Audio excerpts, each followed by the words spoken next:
বিড়ি খাইলে হয় ক্যান্সার, সব প্রশ্নের থাকে না অ্যান্সার।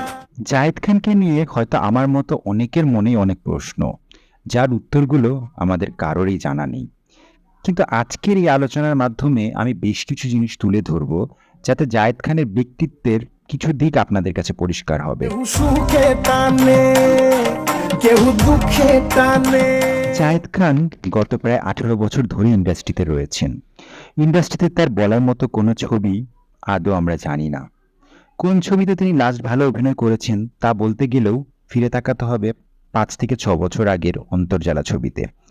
এবং আমার মনে হয় এই 18 বছরের ক্যারিয়ারে তিনি একটি ছবিতেই তার সামান্য অভিনয় প্রতিভা তুলে ধরেছিলেন, এবং সেটারও ক্রেডিট চলে যায় পরিচালক মালেক আফসারির কাছে। আপনি গো টু এ গুড একটা গুড এর বাইরে ফিল্মি ক্যারিয়ারে তার সংযোজন বলে কিছুই নেই। কিন্তু তারপরও কেন জায়েদ খান এখনো রিলেভেন্ট? হ্যাঁ, সেই প্রশ্নটাই হয়তো বা আমাদের সকলের মনে। You people ask me directly. I will ask you the question answer. Zayed Khan সেই অর্থে কোনো চলচ্চিত্রে অভিনয় বা মিউজিক ভিডিওতে পারফরমেন্স বা মিডিয়া রিলেটেড কাজে সে অর্থে অ্যাক্টিভ না থেকেও কি করে সবসময় আলোচনায় থাকেন, সেটা নিয়ে আজকে আমরা আলোচনা করব। এক্ষেত্রে বলতে হয় বলিউডের অন্যতম অভিনেত্রী রাখি সাওয়ান্তকে নিয়ে। হ্যাঁ, ঠিকই শুনছেন, বলিউডের কন্ট্রোভার্সি কুইন বলা হয় রাখি সাওয়ান্তকে, যার ক্যারিয়ার বলিউডে অলমোস্ট 25 বছর পার হয়ে গেছে। তিনি কিন্তু নিজেকে এখনো রিলেভেন্ট রাখার চেষ্টা করছেন। আর ঠিক কিভাবে, সেটাতেই জায়েদ খানের সাথে তার মিল রয়েছে। গত প্রায় 10-12 বছরে রাখি সাওয়ান্তের কোনো গান বা চলচ্চিত্র মুক্তি পায়নি। এই সময়টাতে তিনি নিজেকে ব্যস্ত রেখেছিলেন বিভিন্ন রিয়ালিটি শো নিয়ে। এর বাইরে তার ব্যক্তিগত জীবন নিয়ে বর্তমান সময়েও চলছে আলোচনা সমালোচনা, এবং যা তাকে পুরোপুরিভাবেই বেনিফিটেড করছে। কিভাবে? তিনি এখনও বিভিন্ন অনুষ্ঠানে অতিথি হিসেবে যাচ্ছেন, বিভিন্ন ফিতা কাটছেন এবং সেখান থেকে চড়া পারিশ্রমিকও নিচ্ছেন।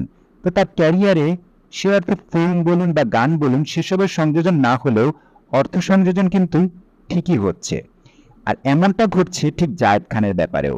জায়েদ খান প্রতিনিয়ত তার ব্যক্তিগত জীবন বা ক্যারিয়ার দুটোকেই অসঙ্গতিমূলকভাবে মিডিয়ার সামনে প্রচার করছেন।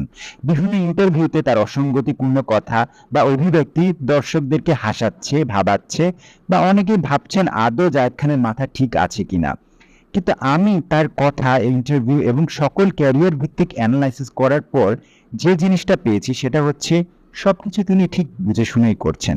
কেননা তার ক্যারিয়ারে কাজ করার মতো কোনো সে অর্থে অপশন নেই, যে কারণে তাকে মিডিয়াতে থাকতে গেলে অবশ্যই এ ধরনের ভাইরাল কিছু করতে হবে।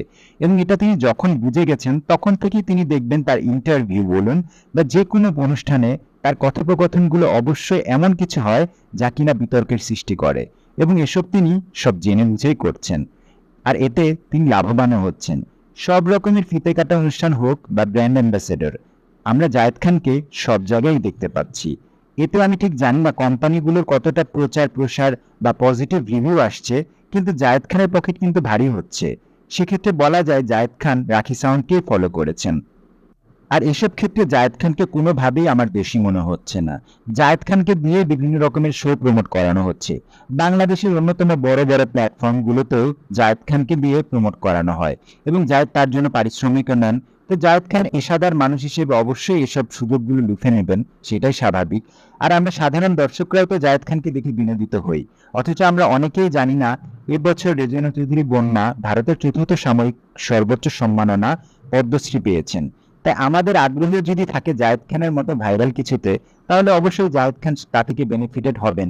আর এদেশে যারা আসল শিল্পী তারা মোটেই তাদের যোগ্য সম্মান পাবেন না। জায়েদ খান ব্যক্তি হিসেবে কেমন সেটা নিয়ে আজকের আলোচনার বিষয় নয়। জায়েদ খান হয়তোবা ব্যক্তি মানুষ হিসেবে অনেক ভালো মানুষ, কিন্তু যেহেতু আমি ব্যক্তিগতভাবে তাকে চিনি না, তাই সেই বিষয়ে আমরা যাব না। তবে সাংগঠনিক হিসেবে তিনি অবশ্যই সফল, যার ক্রেডিট তাকে অবশ্যই দিতে হবে। আজকের এই আয়োজন যদি আপনাদের ভালো লেগে থাকে তাহলে অবশ্যই আমার চ্যানেলটিকে সাবস্ক্রাইব করবেন। আবার দেখা হবে পরবর্তী আয়োজনে। ততদিন সবাই ভালো থাকবেন। ধন্যবাদ।